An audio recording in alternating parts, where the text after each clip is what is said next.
Tonight, the Kremlin is accusing the US of an economic war on Russia, one day after President Biden's ban on Russian oil and other energy imports. This is unprecedented that a large economy, 150 million people, has been literally walled off from the rest of the global economy within a matter of days. Working in unison, Western governments have turned Russia into the most sanctioned nation in the world and sent their economy tumbling. Дорогой фондовый рынок, ты был нам близок, был интересен. Покойся с миром, дорогой товарищ. It's a complete 180. This is the end of an era of 30 years of integration. The hope is that by crumbling Russia's economy, it will persuade Vladimir Putin to end his war in Ukraine. The only thing that we can do with these sanctions is to bleed him dry so that there is no money left for him to execute this war. The estimates are that the GDP of Russia is going to contract by 30% immediately. 30% GDP contraction is the equivalent of the Great Depression that took place in America. It's going to be a savage, horrific effect on the Russian people, on the Russian economy, and on everything to do with Russia. There's not going to be a single person who's unaffected by what's coming. Абсолютно полная изоляция от всего мира. Да нормально будет все. Какие-то трудности будут, какие-то трудности будут. In some respects, there's almost a shock and awe treatment with respect to some of these sanctions. You know, the stock market has been sort of seized up essentially since the day after the invasion. You've seen hundreds of companies, international companies, leave. So all of that, I think, has had an immediate effect on the economic fortunes of Russians.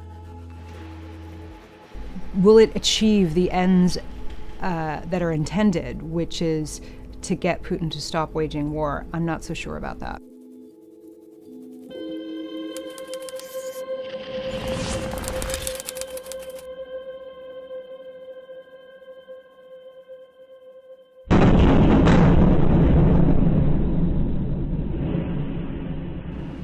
Putin is the aggressor. Putin chose this war, and now he and his country will bear the consequences. The EU, UK, USA, and NATO partners are pouring military equipment and aid into Ukraine, but there's a limit to what they can offer.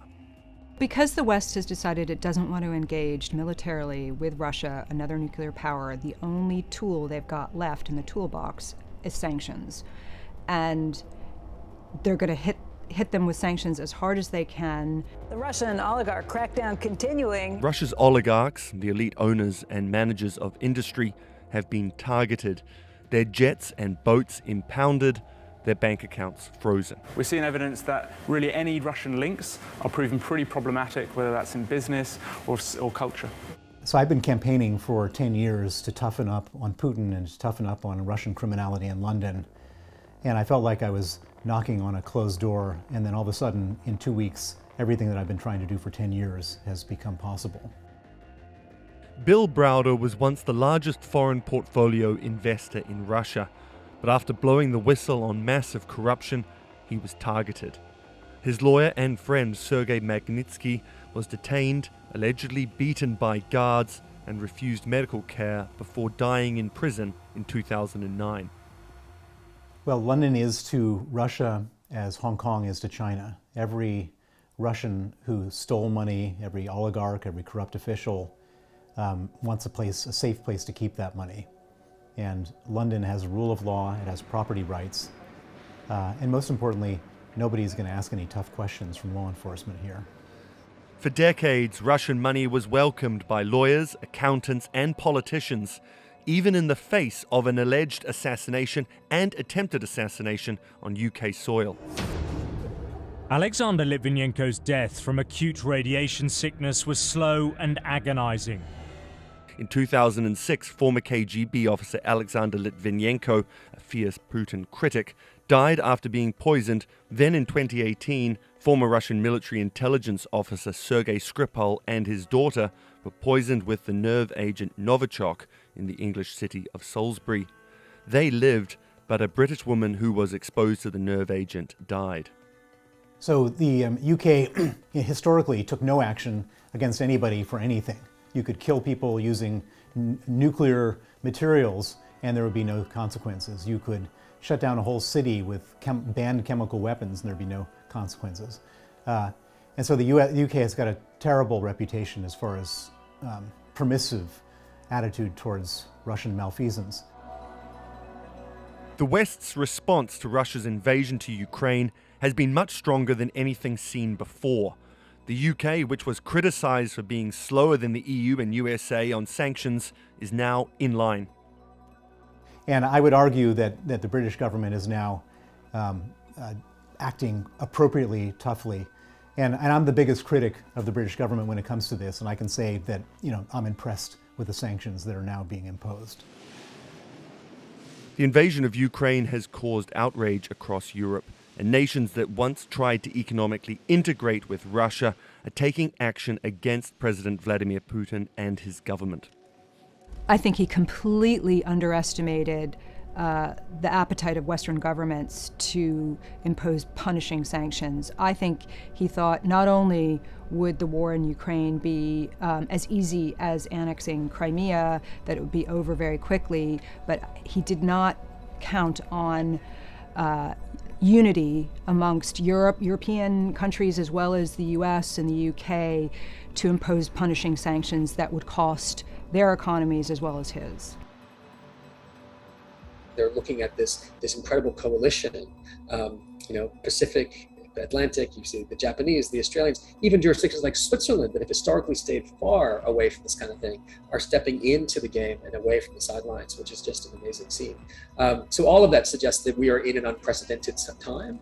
And so unprecedented time means that there's going to be incredible and unprecedented effects, frankly, both planned and unplanned. So I think that we need to look for both of those on the economic side and the political side as well. The speed and unity of action by Western governments has caught some by surprise. After years of disagreement between European nations about how and if to engage with Putin's Russia, EU countries have been shocked into coalition.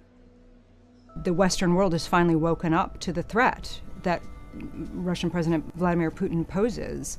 And so the sanctions have been unprecedented in terms of hitting hard the Russian economy from every angle. Everything from freezing some of the Russian central bank's reserves, foreign currency reserves, to kicking Russian banks out of SWIFT, the financial messaging system, limits or bans on Russian oil and gas. The list goes on, and the goal really is to deal a devastating blow against the Russian economy. Sanctions are really only as strong as the weakest link. If you have differences in designations, differences in who's being targeted, that you can clearly take advantage of that.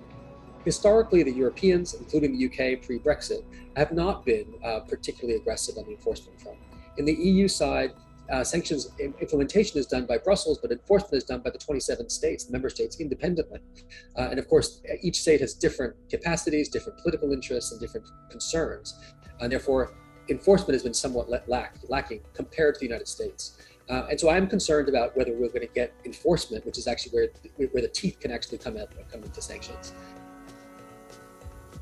I mean, look at the history of sanctions in the two most high-profile cases, Iran and North Korea. It hasn't worked at all. If anything, it's only strengthened the regime. So there is a real question about sanctions as a tool in a situation like this. Will it really work, or will they perversely strengthen Putin? So Vladimir Putin doesn't care about sanctions against his officials. He doesn't care about sanctions against Russian state companies.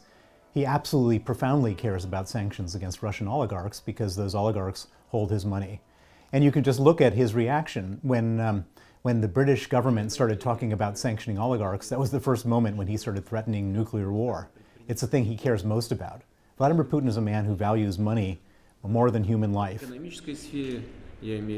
But not everyone agrees that President Putin can be targeted by going after his foreign assets. There are many who think that there are oligarchs in the West that are essentially Putin's banker. But in reality, I've had other people tell me he doesn't need that. He has the entire Russian state at his disposal to use. he doesn't need someone else to be his banker because he has all these state-run companies that he can use the cash flow from to do whatever he wants. And while targeted sanctions may not change Putin's mind, sanctions on the Russian economy are being felt by ordinary people.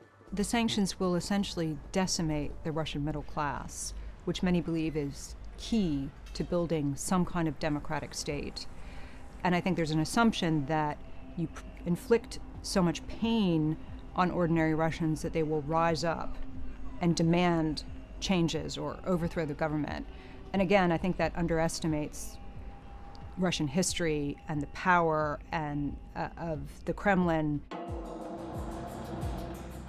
For Browder, sanctions don't need to have any higher ambitions than throwing a spanner in Putin's war machine. It's a hugely expensive war. $1 billion, $2 billion a day is spent on this war. He doesn't have access to his central bank reserves. He doesn't have access to his oligarch capital. He doesn't have access to external financing. And the purpose of this is not to get somebody to change his mind. It's to make sure that he just doesn't have enough money to do it. And this is how we won the Cold War. We basically bled them dry, and we have to do that again.